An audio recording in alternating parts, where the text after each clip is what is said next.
Alors bonjour à tous. Je fais cette deuxième FAQ qui m'a été demandée par certains d'entre vous. Beaucoup d'entre vous ont apprécié la première FAQ et donc je me disais que ça serait bien d'en faire voilà, de temps en temps, un petit peu régulièrement, peut-être environ une fois par mois, pour répondre à vos questions. J'en ai sélectionné, j'ai pas pu les mettre toutes évidemment parce qu'il y en avait plein à la fois ici et sur la page Facebook, donc j'ai dû faire un tri. Mais normalement, il y en aura beaucoup. Donc voilà. Je vais commencer par la première question. À quel point votre formation initiale, mathématiques, biologie, littérature, histoire, impacte-t-elle votre façon de faire de la théologie? Alors bonne question. Je dirais qu'il y a quand même un impact, c'est-à-dire que moi j'ai une théologie, on va dire plus analytique de par ma formation en mathématiques. Donc l'idée que les concepts théologiques doivent être cohérents, logiques, que les arguments théologiques doivent être structurés. euh, Cette idée-là me plaît parce que bah, initialement j'ai une formation de mathématicien.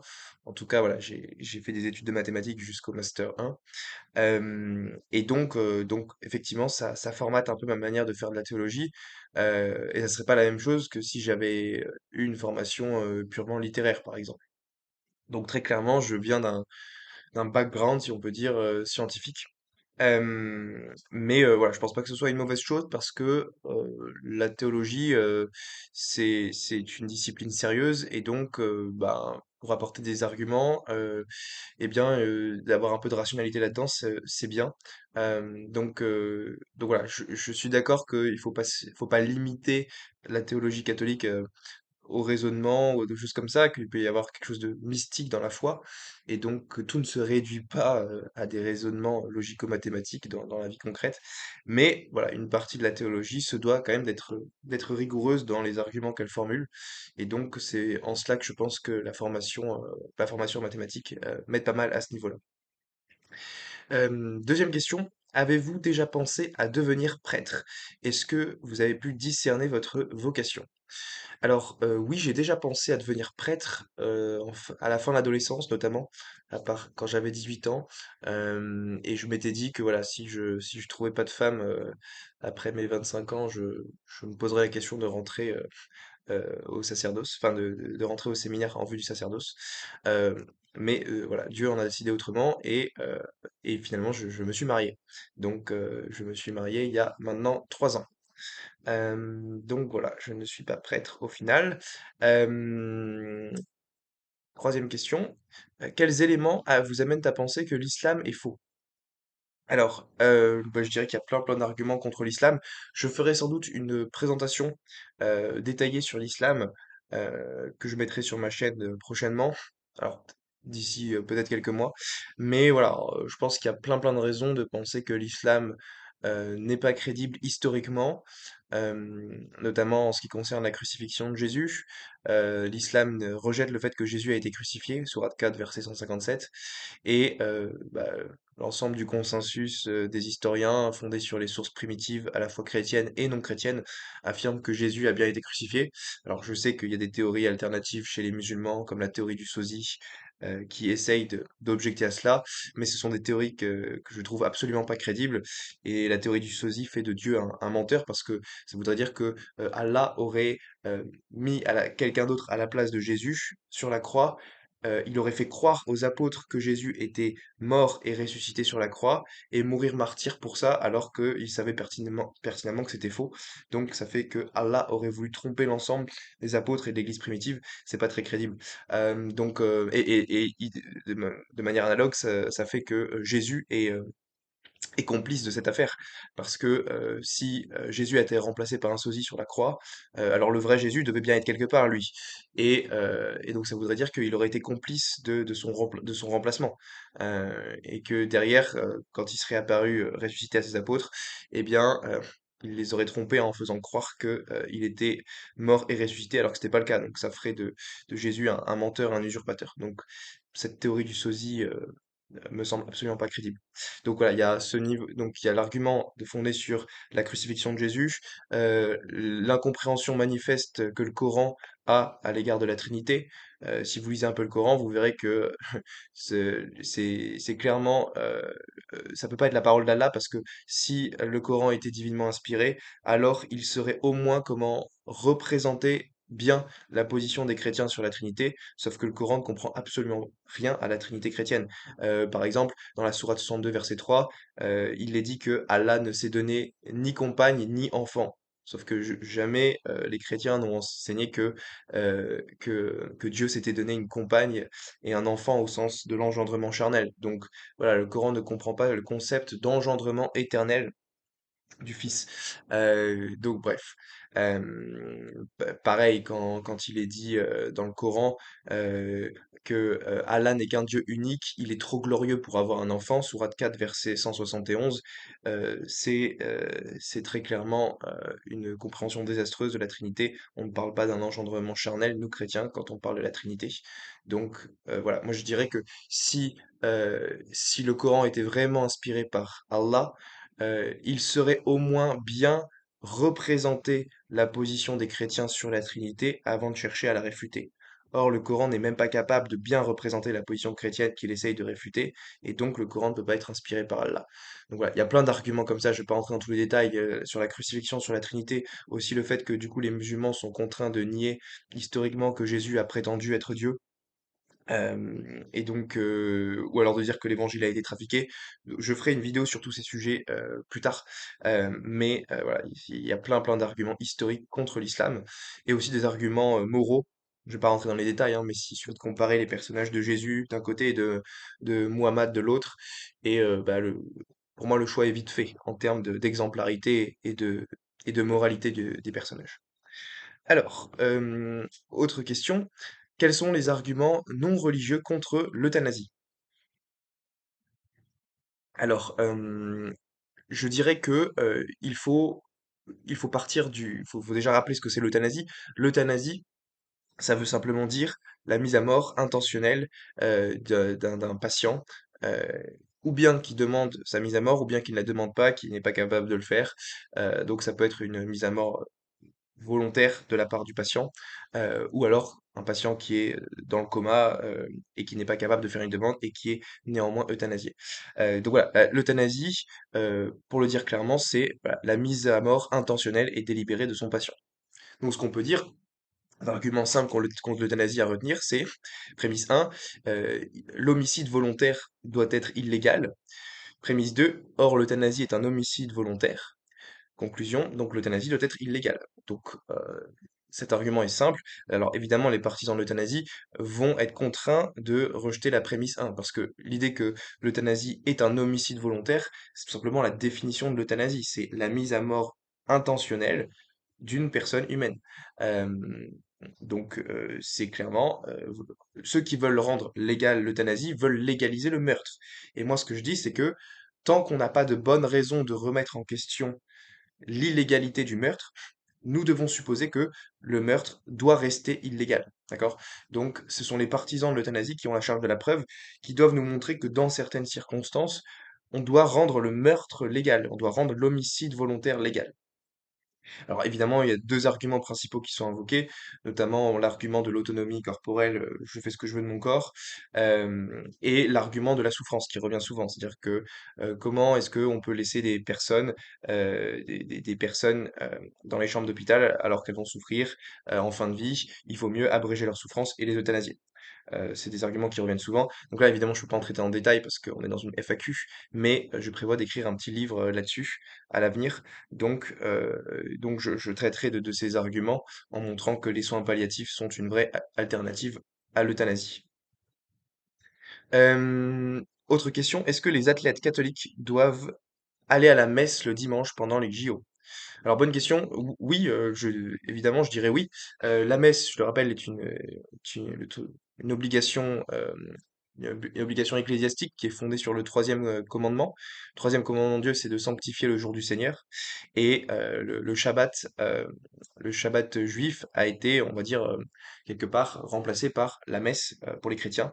Donc, il est important de rendre un culte à Dieu le dimanche. Et donc, l'Église considère que c'est une obligation pour tout catholique d'aller à la messe le dimanche, dans la mesure ou cela ne porte pas atteinte au devoir d'État. Donc par exemple, si vous avez un devoir d'État, que vous êtes militaire par exemple, ou que vous êtes pompier, ou que vous avez vous êtes policier, enfin bref, il y a plein de métiers qui exigent des exceptions, euh, qui peuvent exiger des exceptions au fait d'aller à la messe. Et donc là, effectivement, l'Église reconnaît que bah voilà, si on est de garde, qu'on est médecin, ou qu'on est sur un camp militaire et qu'on peut pas aller à la messe, et ben voilà, on n'est pas responsable, on n'est pas coupable. Par contre, il faut qu'il y ait un devoir d'État, donc une raison grave. Les JO ne me semblent pas rentrer dans ce cadre de cette raison grave du devoir d'État, parce que les JO, c'est du sport, donc c'est un jeu, Jeux olympiques d'ailleurs, donc on ne peut pas enfreindre le précepte ecclésiastique d'aller à la messe pour un jeu, un sport. Euh, voilà, donc il me semble que les JO ne rentreraient pas dans l'obligation grave d'obéir à son devoir d'État comme ce serait le cas dans l'armée ou dans la médecine ou dans des choses comme ça. Donc je dirais que oui, les athlètes doivent aller à la messe au JO. De toute façon, c'est possible, hein, si vous êtes athlète au JO, vous pouvez aller à la messe le samedi soir, le dimanche matin, le dimanche soir, il y a plein de messes disponibles, notamment sur Paris. Donc il n'y a pas trop d'excuses pour louper la messe quand on est au JO. Autre question. Est-ce qu'il est autorisé à ce que les laïcs puissent donner la communion? Il m'est arrivé plusieurs fois de voir les laïcs le faire. Alors, oui, je dirais malheureusement c'est autorisé. Il y a un document du Vatican qui l'autorise, mais dans des circonstances précises, c'est-à-dire que normalement, les ministres ordinaires de la communion ne sont pas les laïcs, ce sont les prêtres, les diacres, les sous-diacres. Et les laïcs ne devraient donner la communion que en cas d'extrême nécessité. Donc par exemple, quand vous avez une foule immense de personnes et qu'il n'y a pas assez de prêtres, il n'y a pas assez de diacres pour donner la communion, là, dans des circonstances extrêmes, on peut faire appel aux laïcs pour donner la communion. Le problème aujourd'hui, c'est qu'il y a des dérives au niveau de la liturgie et que ce sont les laïcs qui deviennent des ministres ordinaires de la communion. Et donc même dans des messes où il y a à peine 30, 40 personnes, on a des laïcs qui donnent la communion. Et ça, c'est pas normal. C'est pas ce qu'a voulu l'Église quand elle avait promulgué cette autorisation circonstanciée de la communion donnée par les laïcs. Donc moi, je dirais qu'il faut que, c'est évidemment, si, c'est pas intrinsèquement immoral d'aller communier des mains d'un laïc. Mais si vous avez le choix, moi je conseille en tout cas de privilégier de recevoir la communion de la main de ministre ordinaire de la communion. Euh, Autre question, les personnes en enfer disparaîtront-elles à la fin des temps, comme pour abréger leur douleur éternelle, ou justement resteront-elles à jamais en enfer? Alors l'Église enseigne et a toujours enseigné que l'enfer est éternel. Pourquoi? Bah, parce que Jésus l'a enseigné dans l'Évangile. Matthieu 25, 41 de mémoire, quand Jésus parle de ceux qui ont fait le mal et il leur dit allez-vous-en loin de moi, maudits dans le feu éternel. Donc, oui, l'Écriture, la Bible enseigne que l'enfer est éternel. Le mot éternel, c'est le même qui est utilisé pour la vie éternelle. Donc, si vous voulez croire à la vie éternelle, bah, a fortiori en grec, si c'est le même mot, bah, ça s'applique aussi pour l'enfer. Alors ça pose des questions, évidemment, des questions théologiques difficiles. Comment est-ce qu'un Dieu bon peut permettre l'existence d'un enfer éternel? Alors, traditionnellement, les théologiens répondent que c'est pour respecter la liberté de l'homme, c'est-à-dire que si tous les hommes finissaient par aller au paradis in fine, ça voudrait dire que aucun homme ne serait libre de rejeter définitivement Dieu. Et donc, quelque part, l'enfer se doit d'être éternel pour que ce libre arbitre puisse s'exister jusqu'au bout. Et donc, l'enfer, quelque part, c'est avant tout, comme le dit le catéchisme de l'Église catholique, un état d'auto-exclusion définitif, donc un rejet de l'amour divin, c'est de se couper de Dieu. Et donc, la peine principale de l'enfer, comme dit le catéchisme, c'est la peine du damn, donc la séparation de Dieu. Euh, et donc, c'est l'homme qui s'enferme dans son orgueil, qui a rejeté Dieu, qui a refusé le pardon et qui l'a maintenu jusqu'au bout. Voilà. Et donc, c'est pour ça que Dieu respecte la liberté des damnés de se séparer de lui éternellement. On va passer à la question suivante. Euh, Quelle position adopter face à la souffrance? Faut-il donner un sens ou un but spirituel à la souffrance? Et est-ce vrai que Dieu n'impose pas de souffrance qui lui serait insupportable? Merci pour vos réponses et votre travail. Alors, bonne question. La souffrance, c'est quelque chose de très compliqué, qui a plus sa place quand on parle de l'explication de la souffrance, c'est plus quelque chose qui est de l'ordre de la théologie mystique. Comment est-ce qu'on peut donner un sens aux choses? Comment est-ce qu'on peut donner un sens à la souffrance quand on la vit soi-même? Donc, moi, je suis pas trop le genre de personne qualifiée pour répondre à ce genre de choses. Je peux juste donner des indicateurs généraux. La souffrance, un caractère rédempteur dans le christianisme. C'est à travers la souffrance que on prend conscience de sa finitude humaine, que, que l'on et que l'on pense à ce qu'a vécu le Christ sur la croix. Donc, Dieu ne reste pas indifférent à nos souffrances. Ça, c'est très important à garder en tête. Dans une perspective chrétienne, Dieu n'est pas indifférent à la souffrance, et la preuve, c'est que Jésus l'a enduré lui-même. Il a enduré la pire souffrance et la pire mort qu'un homme puisse avoir, savoir la crucifixion suivie de la flagellation et de la passion qui était une douleur insupportable. Et alors je dis pas que ça explique toutes les souffrances que nous vivons au quotidien, mais voilà, quand on vit la souffrance, ben, on peut savoir que Jésus, lui, a vécu encore pire et que la souffrance n'aura pas le dernier mot et que finalement la vie est vainqueur sur la mort. Donc ça, c'est l'espérance chrétienne qui nous dit que on doit aller plus loin que la souffrance et que toutes les souffrances de cette terre ne sont rien face à une éternité de bonheur qui nous attend derrière. Voilà, ces souffrances ne sont que temporaires, alors que voilà, la vie éternelle, elle durera définitivement et mettra un terme complet à la souffrance. Euh, Autre question. Bonjour Mathieu. Merci pour les éléments que vous apportez gratuitement sur YouTube. Ma question porte sur le dogme de l'inspiration des Écritures. Comment comprendre ce dogme sans être dans l'erreur? Dieu ne dicte pas la Bible. Peut-on dire que la Bible est infaillible uniquement sur un seul domaine, à savoir le salut, et non la science, l'histoire, par exemple? Voilà, donc en substance, c'est ça la question. Alors, il faut comprendre ici que quand l'Église enseigne que l'Écriture est infaillible, elle est sans erreur. Ce qu'il faut comprendre, c'est que elle est sans erreur dans le genre littéraire qui correspond au texte. Évidemment, dans la Bible, vous avez des textes qui sont à caractère historique, d'autres qui sont à caractère prophétique, d'autres qui ont un genre littéraire imagé, métaphorique, si vous voulez. Et donc, avant de parler d'erreur ou de vérité, il faut déjà déterminer quel est le sens, le genre littéraire du texte. Donc, évidemment, le livre de la Genèse, les 11 premiers chapitres, n'ont pas vocation à être lus comme un livre de science. Et donc, les principes d'interprétation ne se font pas selon le sens littéral historique. Euh, Pareil pour les psaumes. Les psaumes, c'est de la poésie. Vous n'allez pas comprendre les psaumes dans un sens historique. C'est évident qu'avant de parler d'erreur ou de vérité, il faut regarder le genre littéraire du texte. Et donc, ce que l'Église enseigne, c'est que l'écriture, la Bible, est sans erreur dans le sens théologique, dans le genre littéraire qui correspond au texte. Donc, euh, c'est ce qui est enseigné. Alors non, l'inhérence de l'écriture, la Bible, n'est pas, enfin, l'infaillibilité de la Bible ne se réduit pas juste en ce qui concerne le salut. Ça, c'est une interprétation erronée de Dei Verbum 11. Mais les papes ont toujours enseigné ont toujours rejeté cette thèse de l'inhérence partielle de l'écriture, comme quoi l'inhérence de l'écriture serait uniquement réservée à ce qui concernerait le salut. C'est condamné par Pie XII dans Humani Generis de mémoire, et aussi par Léon XIII dans son encyclique Providentissimus Deus, et par Pie XI dans l'encyclique qui s'appelle Divino Affluente Spiritus, un truc comme ça. Je me rappelle pas tout de tête, mais oui, la thèse de l'inhérence partielle est condamnée. Et alors sur ce sujet, vous avez une très très bonne vidéo du youtubeur Archidiacre euh, qui porte sur l'inhérence et sur Dei Verbum. Donc allez la voir, elle est sur leur chaîne. Euh, et ils expliquent comment bien comprendre ce dogme de l'inhérence. Autre question, si vous aviez le pouvoir de réunir un nouveau concile œcuménique prochainement, disons début 2025, quelles seraient les principales orientations? Alors, je dirais que j'aimerais bien que l'Église traite des avancées liturgiques qui ont été faites depuis le Concile et qu'elle en tire le bilan. Est-ce que Vatican II a été vraiment appliqué dans ce qu'il voulait dire sur la liturgie, par exemple?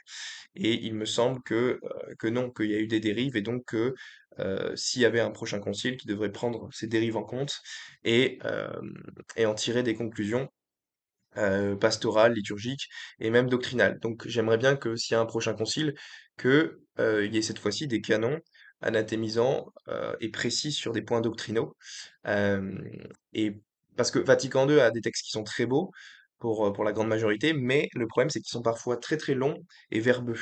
Et donc c'est pas toujours très clair de savoir ce qui est enseigné ici ou là à cause du genre littéraire employé. Si vous lisez le Concile de Trente ou le Concile Vatican I, c'est quand même beaucoup plus clair, limpide, direct, ça va droit au but. Et ça, c'est l'avantage d'avoir des canons anathémisants. Donc, s'il y avait un futur concile œcuménique, moi, je serais favorable à ce qu'il y ait des canons, ou en tout cas des textes plus courts, plus concis, mais plus directs, euh, pour traiter des sujets doctrinaux. Et j'aimerais bien que la question du diaconat féminin soit abordée, voilà, pour être tranchée définitivement, comme ça l'a été pour le sacerdoce avec Jean-Paul II dans Ordinatio Sacerdotalis qui enseignait que l'Église n'avait en aucun cas le pouvoir d'ordonner les femmes au sacerdoce et que cette position doit être définitivement tenue par l'ensemble des fidèles. Donc j'aimerais bien que ça soit aussi dit ou déclaré pour le diaconat féminin. Et autres sujets doctrinaux qui m'intéressent, notamment la question de la peine de mort en théologie morale. Euh, c'est une question que j'ai pas mal étudiée et qui est assez complexe.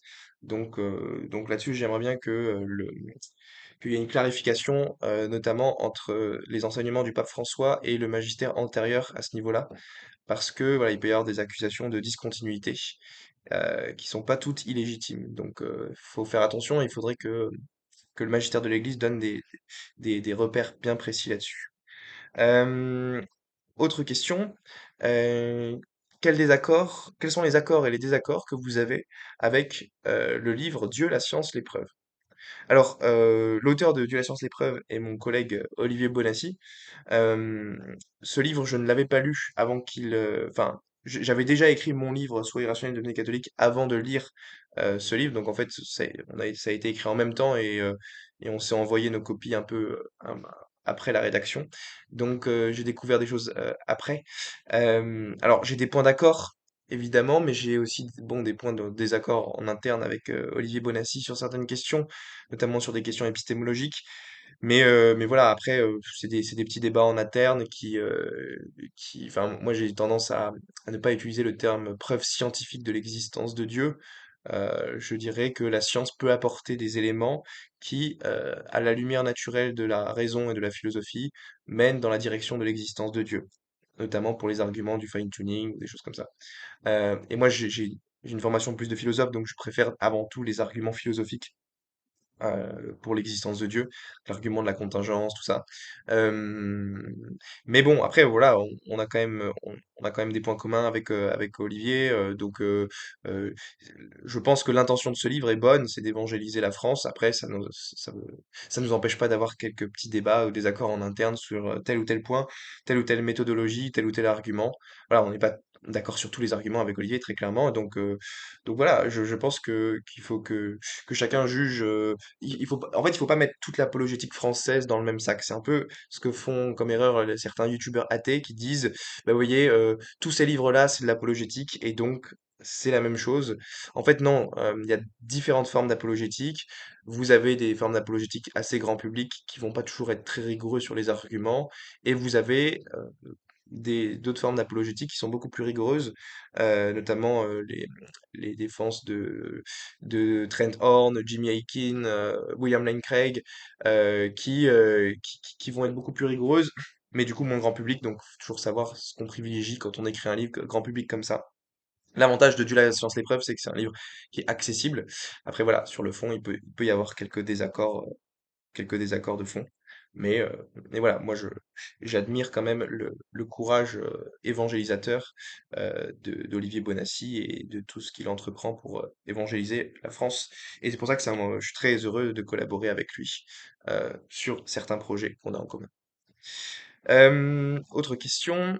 euh, croire, Est-ce que croire est le résultat involontaire de biais cognitifs sélectionnés car il nous apporterait un avantage évolutif? En gros, la question, c'est est-ce que nos croyances religieuses, ça serait le fruit de l'évolution parce que ça aurait un avantage évolutif, si j'ai bien compris la question. Alors, je dirais que je vois pas pourquoi la croyance en Dieu spécifiquement ou au christianisme serait un avantage évolutif. Mais même si c'était le cas, même si on admettait que c'était un avantage évolutif, bah, ça montrerait pas que c'est faux. Il peut y avoir des croyances qui sont sélectionnées parce qu'elles ont un avantage évolutif, mais qui reste néanmoins vrai. Donc, en fait, l'origine de nos croyances ne détermine pas la vérité factuelle de ces croyances en question. Donc même si on admettait qu'il y avait un avantage évolutif, ça ne porterait pas atteinte à la vérité de la foi chrétienne. Euh, donc, euh, voilà ce que je répondrais à ce niveau-là. L'origine de nos croyances n'ont aucun impact sur la vérité de nos croyances en tant que telles. Il faut regarder le contenu propositionnel de la croyance en tant que telle pour évaluer sa véracité et non pas son origine. Euh, Autre question, quels arguments peuvent convaincre un athée qui ne cherche pas Dieu et qui ne voit pas ce que l'hypothèse de Dieu aurait comme impact dans sa vie? Alors, un athée qui ne cherche pas Dieu, ça c'est difficile parce que le but de l'apologétique, c'est de s'adresser à des gens qui s'intéressent un minimum à l'idée de vérité, à l'idée de recherche. Si quelqu'un ne recherche pas Dieu, qui s'en fout de chercher la vérité en matière religieuse, ça l'intéresse pas, il préfère s'éclater en boîte de nuit tous les soirs, aller boire des coups et profiter de la vie sans se poser des questions existentielles, bah, c'est dommage pour lui, parce qu'il passe à côté de ce pourquoi il a été créé. Et donc, c'est difficile de discuter avec ces personnes qui ne sont même pas intéressées par le sujet. Donc là, c'est pas des arguments qu'il faudrait avancer tellement, parce que les arguments, c'est pour essayer voilà, de convaincre, d'y adhérer. Mais si la personne ne s'intéresse même pas à cette question, eh ben, l'idée, c'est de trouver des méthodes pour l'y intéresser. Donc essayer de lui faire prendre conscience des implications drastiques, par exemple, de l'existence de Dieu ou de la non-existence de Dieu. Si Dieu existe, il y a un sens ultime et objectif à notre existence, possiblement. Et si Dieu n'existe pas, eh bien, la vie est ultimement absurde. On ne sait pas pourquoi on est là. On est le fruit d'un résultat accidentel de l'évolution biologique. Et il n'y a pas de sens ultime à notre existence. C'est à nous de nous trouver notre propre sens. Mais c'est quelque part s'illusionner soi-même. C'est d'essayer de s'inventer un sens alors qu'il n'y en a pas. Euh, et donc, ultimement, si Dieu n'existe pas, la vie est absurde. Donc voilà, je pense que ce genre de questions sur les questions existentielles sur l'absurdité de la vie sans Dieu, ça peut essayer de réveiller l'instinct d'un athée qui chercherait même pas à s'intéresser à la question. Je dis pas que l'absurdité de la vie sans Dieu prouve l'existence de Dieu, attention. Je dis que ça a le mérite au moins de se poser la question. Euh, la question de l'existence de Dieu est importante parce que la réponse à cette question a des conséquences importantes pour notre vie. Donc voilà, peut-être qu'il y aurait de quoi intéresser la personne qui ne se pose même pas la question. Autre question, quelle est la position de saint Thomas d'Aquin sur la prédestination? À en croire certaines sources sur Internet, il serait plus strict que Calvin sur la question. Alors plus strict que Calvin, non, parce que Calvin est quand même reconnu comme étant le théologien le plus radical sur la question de la prédestination. Calvin pensait que Dieu avait prédestiné certaines personnes éternellement à l'enfer, euh, donc sans prendre en compte leur futur mérite. Euh, et donc, et alors, saint Thomas ne soutient pas qu'il y a cette idée de double prédestination. Je crois que c'est dans la question 23 de la Somme théologique, si ma mémoire est bonne. Il traite de la question de la prédestination. Et il y a effectivement certains passages qui peuvent avoir tendance à ressembler à une position calviniste. Mais dans mes souvenirs, il y a quand même une petite différence. Euh, c'est que alors, je peux pas dire des bêtises, non, faudrait que je me renseigne plus avant de dire des bêtises là-dessus. Mais oui, il y a une différence quand même entre saint Thomas et Calvin sur la double prédestination. Peut-être dans une prochaine FAQ, je rechercherai et je vous donnerai plus de détails là-dessus. Mais oui, la position n'est pas identique. Le catéchisme de l'Église catholique dit que Dieu ne prédestine personne à aller en enfer et il faut pour cela une aversion volontaire. Donc, euh, Dieu nous prédestine en fonction du fait qu'il a connaissance de comment on va librement euh, agir et coopérer à sa grâce. Donc, voilà, Dieu sait éternellement si moi, je vais librement répondre à sa grâce et au salut qui m'est proposé. Et en fonction de cette connaissance éternelle qu'il a, eh bien, il sait où je finirai par aller, il me prédestine au paradis ou à l'enfer. Euh, mais voilà, je dirais que du point de vue de la théologie catholique, la prédestination, elle dépend du fait que Dieu a une connaissance éternelle de comment chacun répondra librement à sa grâce. C'est une question assez compliquée, la question de la prédestination. Il y a tout un débat entre les molinistes, les thomistes sur cette question. Donc c'est pas du tout le lieu de rentrer dans ces débats-là ici, parce qu'on est dans une FAQ.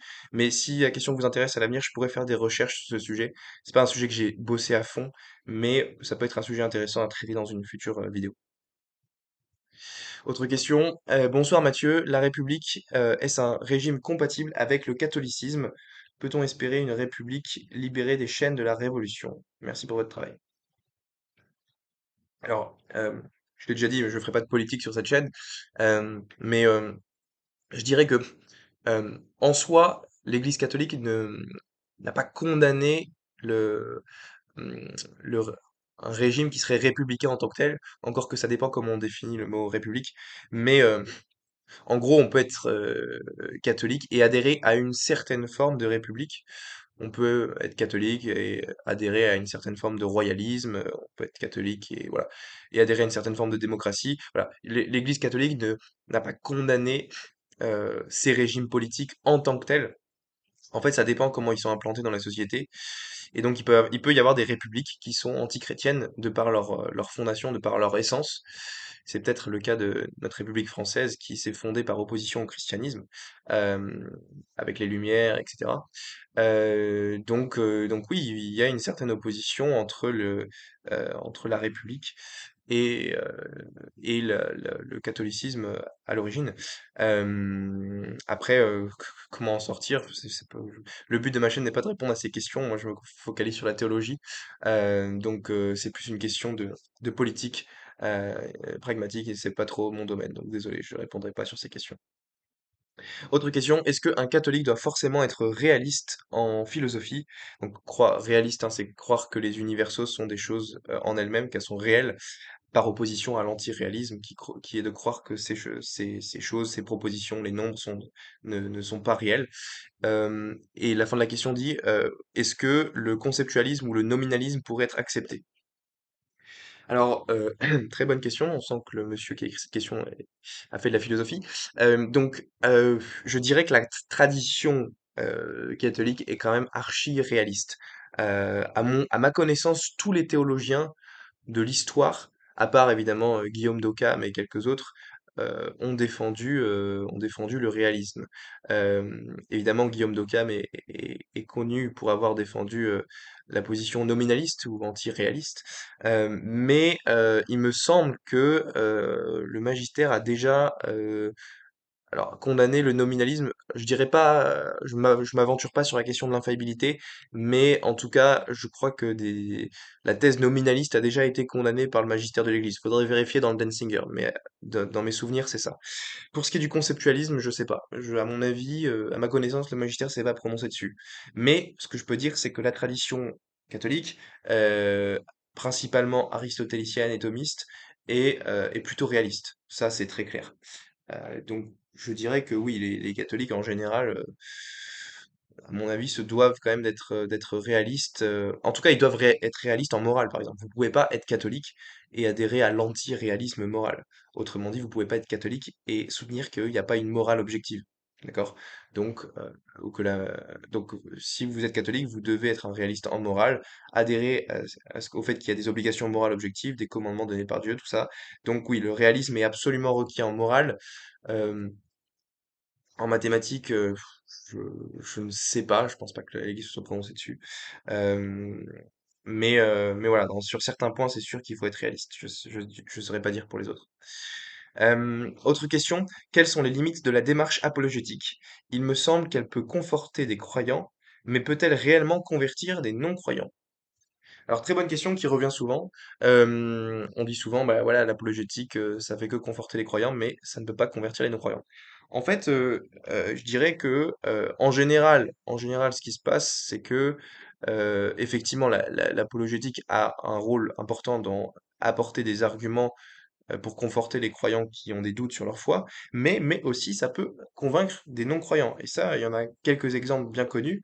C.S. Lewis, qui s'est converti à la suite d'une étude approfondie du christianisme. On a aussi le philosophe Edward Feather, qui était athée à l'époque, et qui, en étudiant les preuves de l'existence de Dieu pour donner des cours à ses élèves en classe préparatoire, est devenu convaincu que Dieu existait, que les arguments de saint Thomas d'Aquin, d'Aristote étaient bons.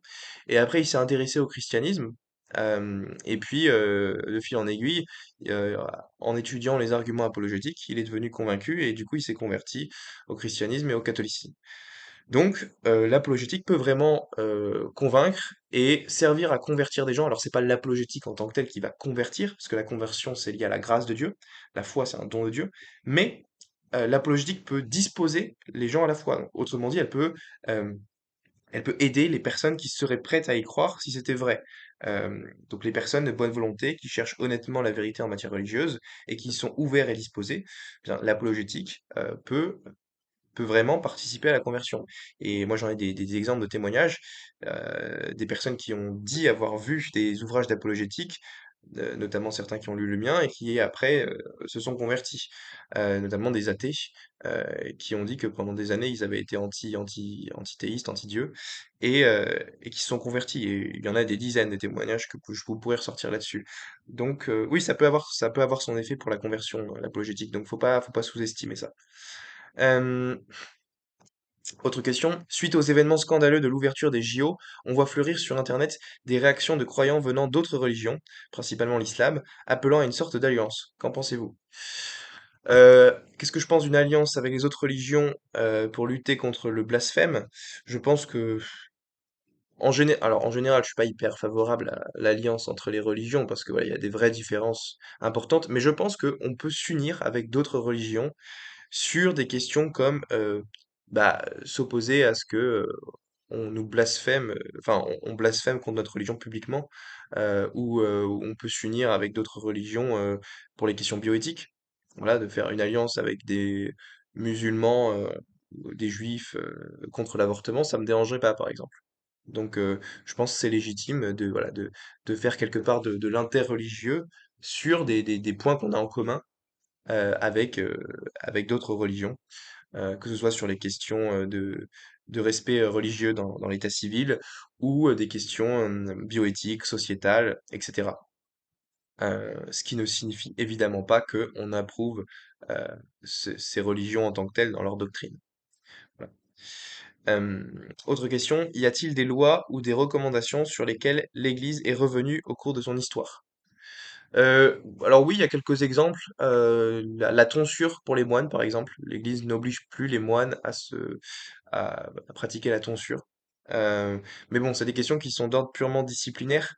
L'Église n'est pas revenue en tant que telle sur des dogmes qu'elle a enseignés. Donc des dogmes, c'est des vérités divinement révélées et enseignées comme telles par l'Église. Bah, l'Église peut pas se contredire elle-même, donc elle peut pas enseigner un jour X et 1000 ans plus tard dire ah bah en fait ce qu'on a enseigné pendant 1000 ans c'était faux, finalement c'est ça la vérité. Sinon elle aurait plus aucune crédibilité intellectuelle. Donc il y a forcément une continuité dans l'enseignement doctrinal de l'Église. L'Église peut pas formellement se contredire dans son magistère, en tout cas dans son magistère infaillible. Donc non, là-dessus, elle n'a pas pu revenir sur certains dogmes au cours de l'histoire.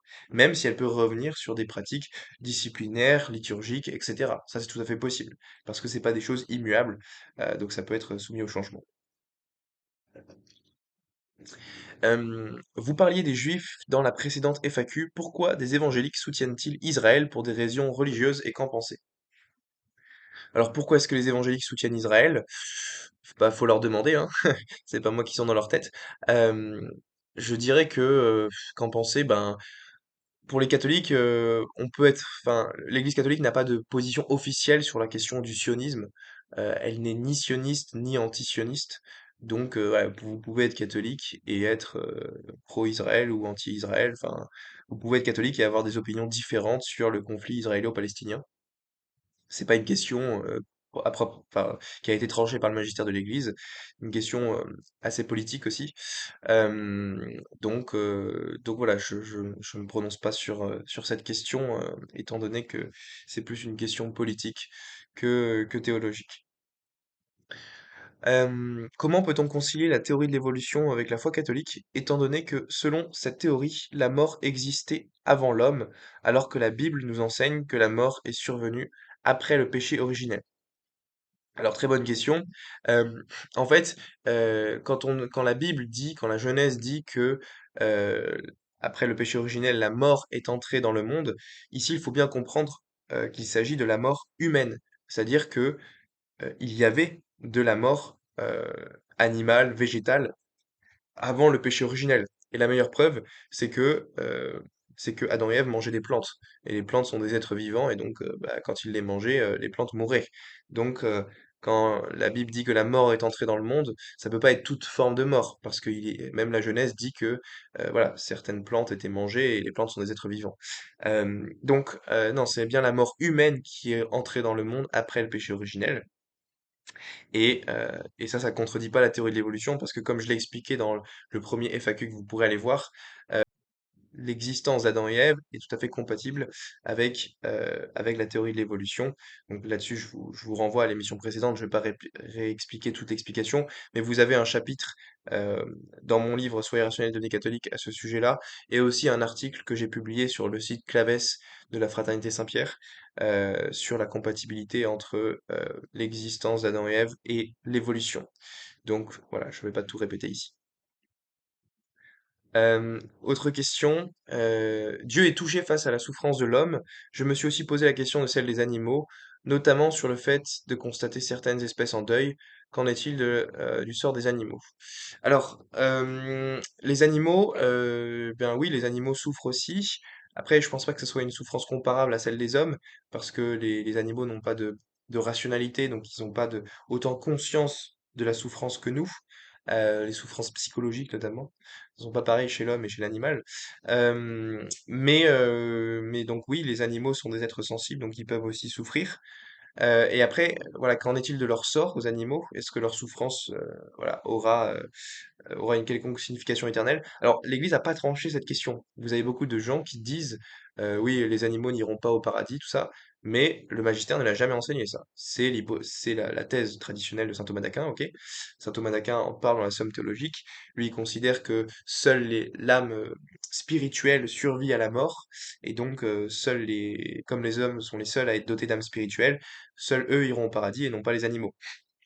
Le problème, c'est que cet argument n'a jamais été enseigné par le magistère et l'Église laisse cette question ouverte. Donc c'est une question ouverte parmi les catholiques. Vous pouvez soutenir que les animaux pourront aller au paradis et soutenir la thèse inverse et rester catholique. Donc voilà, il y a plusieurs hypothèses possibles du point de vue de la théologie catholique et je dirais que c'est pas parce qu'on n'a pas d'âme spirituelle que on est forcément privé du paradis. Euh, et d'ailleurs, alors ça c'est un autre sujet, mais dans les rapports d'EMI, expérience de mort imminente, vous avez énormément de gens qui disent être allés au paradis et avoir vu des animaux. Donc c'est pas une preuve définitive, hein. Voilà, je dis pas que les EMI sont une preuve définitive, mais ça pose au moins question. Et donc voilà, c'est une hypothèse théologique que vous pouvez soutenir que il y aura certains animaux au paradis. Autre question. Bonjour, comment le catholicisme doit se positionner face à la psychologie, en particulier le versant de la psychanalyse et du freudisme? Est-ce qu'on doit la rejeter quand on voit des psychologues allant jusqu'à promouvoir la masturbation et autres? Alors, ici je dirais que il faut distinguer la bonne psychologie et la mauvaise psychologie. Un bon psychologue, c'est quelqu'un qui connaît son sujet et qui va prendre soin de son patient et l'aider psychologiquement à s'en sortir quand il est dans une phase dépressive ou autre. Mais après, il peut y avoir des dérives chez les psychologues qui est de promouvoir des choses qui sont fausses ou pas bien étayées scientifiquement. Typiquement, les psychologues qui promeuvent la masturbation, comme quelque chose de bon pour la santé, ou ceux qui disent que la masturbation serait nécessaire pour être en bonne santé, c'est juste n'importe quoi scientifiquement. C'est complètement non scientifique. C'est-à-dire que vous n'avez pas d'études qui montrent que la masturbation est nécessaire pour être en bonne santé. Pas du tout. D'ailleurs, enfin, dans l'histoire de l'humanité, vous avez énormément de personnes qui sont restées célibataires. Je pense à tous les moines, à tous les prêtres, ou même aux autres personnes célibataires non religieuses qui sont restées célibataires toute leur vie et qui ont pas pratiqué la masturbation, parce que ça existe, oui, ça existe, eh bien, ils n'ont pas eu de problème de santé. Donc, euh, donc non, la masturbation n'est pas nécessaire pour être une bonne santé. Le sexe n'est pas un muscle, il n'y a pas besoin d'être exercé comme on ferait du sport avec ses autres muscles. Donc non, c'est pas quelque chose de nécessaire à la santé. Et les psychologues qui promeuvent la masturbation bah, ne savent pas de quoi ils parlent en matière de science à ce niveau-là. Après, ça veut pas dire qu'il faut rejeter toute la psychologie. Euh, non, non, il faut savoir avoir un avis mesuré sur la question et discerner le bon et le mauvais. Euh, que penses-tu des prophéties de Marc Robin sur la France? Alors, j'ai déjà dit dans la précédente FAQ que je n'ai pas d'avis sur Marc Robin parce que j'ai pas étudié son dossier. J'ai entendu du pour et du contre, et de manière générale, je suis très très mauvais et très ignorant sur sur la question des mystiques. Donc, si vous avez des questions sur les mystiques, eh bien, il faut mieux les poser à d'autres personnes, comme mon ami Benoît Plot, qui lui connaît beaucoup mieux ces sujets. Mais moi, je suis absolument nul sur le sujet. C'est pas trop un sujet qui m'a intéressé jusqu'à maintenant. Pourriez-vous ouvrir un serveur Discord dédié à l'apologétique? Alors moi je vais très peu souvent sur Discord, j'avoue que c'est pas trop ma plateforme enfin je préfère être sur YouTube que sur Discord. Je suis pas trop à l'aise sur Discord. Donc voilà, j'ai un compte mais j'y vais très rarement, donc pour l'instant c'est pas d'actualité. Bonsoir Mathieu, faut-il considérer Jésus comme un pacifiste? CF Matthieu 5, 39. Moi je vous le dis de ne pas riposter aux méchants. Euh, Ou alors, est-ce qu'il faut considérer Jésus comme un combatif? Je ne suis pas venu apporter la paix, mais le glaive.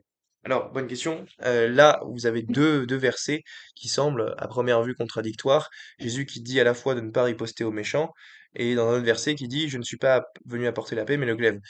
En fait, ce qu'il faut comprendre, c'est qu'il n'y a pas de contradiction ici. Quand Jésus dit qu'il ne faut pas riposter aux méchants, ça veut dire qu'il ne faut pas rendre coup pour coup. On n'est plus dans la loi du talion, on n'est pas dans le œil pour œil, dent pour dent. Ça, c'est la loi primitive de l'ancienne alliance. Mais Jésus nous appelle à dépasser ça et à ne pas riposter face à la méchanceté. Et donc, c'est ça aussi. D'œuvrer vers la sainteté, les saints sont pas des gens aigris qui répondent dès qu'on les insulte et dès qu'on les calomnie. Donc c'est quelque chose de difficile de pas riposter aux méchants, mais voilà, c'est un vrai appel que Jésus nous appelle à pratiquer. Et c'est pas en contradiction avec ce qu'il nous dit après quand il nous dit je ne suis pas venu apporter la paix, mais le glaive. Quand Jésus dit je suis venu apporter le glaive, donc l'épée, c'est pas une épée au sens physique. Jésus, il appelle pas à faire le djihad, c'est évident. Le glaive ici, c'est un symbole qui veut dire la division. Je suis pas venu apporter la paix, mais le glaive, donc la division. Et il y aura une division parce que pour certains d'entre vous, vous devez choisir entre Jésus et votre famille, vos frères et sœurs, vos amis. Vous devez choisir entre Jésus et le monde qui rejette Dieu. Donc c'est pour ça que Jésus dit, je ne suis pas venu apporter la paix. La paix au sens de la paix universelle, mondiale, où tout le monde s'entend bien, tout le monde est gentil. Non, Jésus nous appelle à une vraie paix, à une paix authentique, qui peut passer par la division. Donc voilà, quand Jésus dit je ne suis pas venu apporter la paix, mais le glaive, ça veut dire que dans certains épisodes de notre vie, on sera amené forcément à une certaine division pour pouvoir mieux suivre le Christ, qu'il faudra renoncer euh, à faire alliance avec certains pour le suivre plus pleinement et le suivre en vérité. En tout cas, c'est comme ça qu'une grande partie des théologiens ont compris ce verset. Autre question, la grande illumination annoncée par certains prophètes sur Internet, est-ce du millénarisme? Euh, Approche-t-on de la fin du monde selon vous? Bah, certains prophètes, il faudrait préciser qui. Et encore une fois, moi je connais pas bien les soi-disant prophètes d'Internet. Je pense que ouais, il y en a plein d'entre eux qui sont pas crédibles, et donc faut faire attention avec ces prophètes autoproclamés d'Internet. Euh, Est-ce du millénarisme? Bah, je sais pas, ça dépend de quel prophète vous parlez. Alors pour ceux qui savent pas, le millénarisme, c'est l'idée que Jésus reviendra sur Terre, régner pendant 1000 ans avant la fin du monde. Donc c'est une théorie qui a été condamnée par le catéchisme de l'Église catholique, numéro 676 de mémoire. Et donc, vous pouvez pas être catholique et soutenir le millénarisme. Et donc voilà, je sais pas si ces prophètes-là soutiennent le millénarisme, parce que ces prophètes ne sont pas mentionnés dans la question. Est-ce qu'on approche de la fin du monde? Encore une fois, j'en sais rien. C'est des questions purement spéculatives, hypothétiques. Et moi, j'aime pas trop enfin, le fait de prédire que la fin du monde va arriver tel jour à telle heure. À chaque fois que ça s'est fait dans l'histoire, ça s'est avéré faux. Et donc, moi, je m'en tiens à ce que dit l'Évangile. Nul ne connaît ni le jour ni l'heure. Seul le Père céleste le sait. Donc, seul Dieu sait quand sera la fin du monde. Et donc, il faut pas s'aventurer à donner des dates de la fin du monde. Allez, dernière question. Quelles sont tes recommandations pour améliorer la liturgie? Alors, vaste sujet. Alors là, je suppose que on parle de la messe Paul VI. Donc vous savez peut-être que voilà, il y a la messe Paul VI et la messe tridentine qu'on appelle aussi la messe Saint-Pie V, qui sont voilà deux formes du rite romain, en tout cas sous Benoît XVI, deux formes du même rite. Mais là, je pense que la question parle de la messe Paul VI.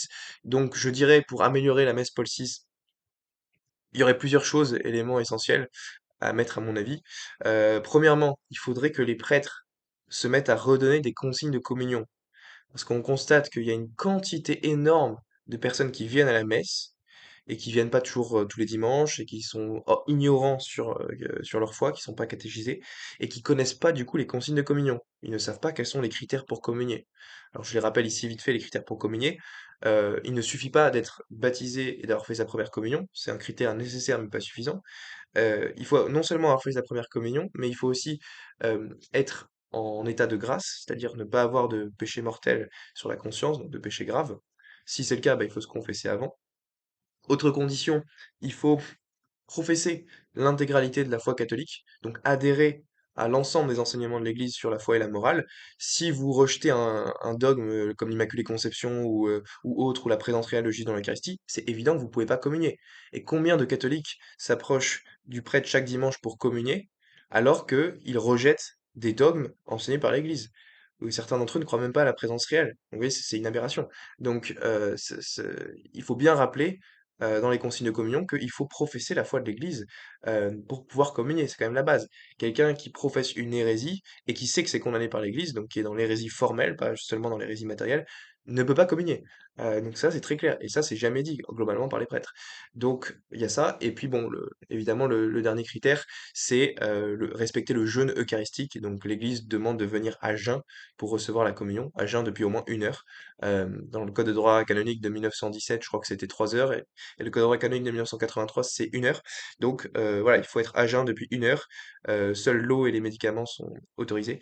Mais, euh, mais voilà. Donc voilà, ça serait bien que les prêtres rappellent les conditions pour recevoir la communion. Pas forcément à l'oral, mais ça peut être dans le petit livret de messe qui est donné. Je sais que c'est donné dans certaines paroisses, mais malheureusement, quand vous allez à des mariages, par exemple, vous avez des gens qui viennent jamais à la messe ou qui viennent une fois par an, bah, il faut pas supposer que de eux-mêmes, ils vont connaître les 4 conditions pour recevoir la communion. Donc, ne pas leur dire, c'est commettre une grosse faute pastorale. Donc moi, j'inviterai tous les prêtres à donner des consignes de communion presque à chaque messe. Voilà, je pense que c'est absolument nécessaire. Heu, une autre amélioration pour la liturgie, ça serait, d'inciter les fidèles à se mettre à genoux pendant la consécration. Ça me semble être très important. Si on croit vraiment à la présence réelle de Jésus dans l'Eucharistie, d'ailleurs j'ai fait une vidéo là-dessus pour ceux que ça intéresse, eh bien, il faut s'agenouiller. C'est-à-dire que si vous avez Jésus qui est vraiment en face de vous, ben, si c'est le cas, il faut se mettre à genoux et l'adorer comme notre Maître et Seigneur. C'est un peu la base de la foi catholique. Donc, inciter les fidèles à se mettre à genoux pendant la consécration, ça me paraît, être une évidence. Donc moi je pense que les prêtres devraient dire: «Nous vous invitons à vous mettre à genoux, pendant la consécration», soit le dire, soit l'écrire dans le livret de messe. Je dirais aussi qu'il faut privilégier la communion à genoux sur la langue. Alors c'est pas un péché ou c'est pas un blasphème de communier dans la main. Voilà, je l'ai déjà fait, il y a quelques années, bon voilà. Hem, mais je pense que quand on peut, il faut privilégier la communion à genoux sur la langue. Je pense que c'est la manière la plus propice de recevoir l'Eucharistie, la plus traditionnelle dans l'Église aussi, et ça évite le fait d'avoir des parcelles d'hostie qui peuvent tomber par terre. Parce que la communion dans la main, c'est je prends et puis il peut y avoir des parcelles d'hostie qui partent. Alors que à genoux sur la langue, bah, c'est compliqué de faire partir des parcelles d'hostie. Donc, d'un point de vue purement pragmatique, la communion à genoux sur la langue est préférable et devrait être pratiquée. Et, et donc, et il y a aussi quelque chose de beau dans le fait de dire que je reçois du prêtre la communion et c'est pas moi qui prends et qui me donne la communion à moi-même. C'est beau de recevoir la communion du prêtre qui, pendant la messe, a agi in persona Christi Capitis, donc en personne du Christ, pour célébrer le sacrifice eucharistique, et qui du coup va me le donner, ou bien lui, ou bien les ministres de communion, mais pas que ce soit moi qui me donne moi-même à manger. Bon, voilà, je pense que symboliquement, c'est beau de communier à genoux sur la langue. Aussi, je dirais que pour améliorer la liturgie, il faudrait éviter autant que possible d'avoir des laïcs qui donnent la communion, des laïcs qui sont ministres de la communion. Donc si vraiment on est obligé de le faire parce que il y a plein de monde à la messe et qu'il y a très peu de prêtres ou de diacres, eh ben ok, ça, il peut y avoir des exceptions, mais ça doit pas être la règle générale, ça doit être l'exception à la règle. Donc voilà ce que je dirais. Et je dirais aussi qu'il faut respecter ce que disait le Concile Vatican II sur la liturgie. Si vous lisez la constitution Sacrosanctum Concilium du Concile sur la liturgie, eh ben, vous constatez qu'aujourd'hui, elle n'est plus appliquée. Vous avez notamment cette constitution qui rappelle que le chant grégorien doit rester le chant prééminent de la liturgie. Bah, aujourd'hui, dans les messes de campagne, concrètement, ce qu'on voit, c'est que bah, le chant grégorien a quasiment été totalement abandonné. Et donc moi je dirais que le minimum, ça serait de mettre le Sanctus, le Gloria, l'Agnus Dei en latin, en grégorien, pour respecter ce que disait le Concile Vatican II. Euh, donc voilà, si on veut suivre ce qu'ont voulu les pères conciliaires, je pense que voilà, il faudrait revenir à un peu plus de rigueur en matière liturgique, non pas pour être rigoriste ou des choses comme ça, mais juste pour respecter la beauté de la liturgie et puis pour respecter ce qu'elle a de transcendant aussi. Donc si on a la possibilité de célébrer Ad Orientem, donc tous tournés vers l'Orient, c'est quelque chose de très beau aussi, et ça peut se célébrer dans une messe Paul VI. Il y a des prêtres de la messe Paul VI qui célèbrent Ad Orientem, où tout le monde se tourne vers l'Orient, vers le Christ. Et donc c'est très très beau aussi d'être tous tournés dans la même direction. Donc voilà un peu mes petites recommandations pour améliorer la liturgie. En tout cas, j'espère que cette session de questions-réponses vous aura été utile et bénéfique. Et j'essaierai d'en faire une peut-être une fois par mois si cela vous plaît. Donc voilà, je vous ferai un prochain post communauté si certains ont des questions, d'autres questions. Et puis je vous dis à bientôt.